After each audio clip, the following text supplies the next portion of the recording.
Hello guys, welcome to six Odisha. आज हम बात करेंगे जूनियर टीचर्स के सैलरी के बारे में। पहले उनका जो सैलरी था फर्स्ट पोस्टिंग में उसका था 11 to 12,000।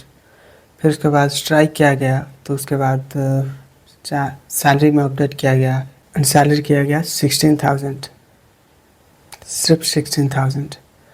फिर कुछ दिनों पहले हमारे गवर्नमेंट ने डिक्लेयर किया कि कोई भी इरेगुलर टीचर नहीं रहेगा हमारे स्टेट में। पहले जो उनका जॉब प्रोफाइल था वो अपडेट कर दिया है। जूनियर टीचर्स नहीं रहेंगे, वो अब रहेंगे असिस्टेंट टीचर्स। असिस्टेंट टीचर्स के लिए न्यू सैलरी बेस तैयार किया गया है, वो जो कि है रफ कैलकुलेशन से उसका सैलरी बेस पता चला है 30,000 to 37,000। यह अनऑफिशियल सैलरी है, तो फिर उसके अंदर ही रहेगा, उसके ज़्यादा नहीं होगा कि कम नहीं होगा। 30,000 to 37,000 के अंदर ही रहेगा।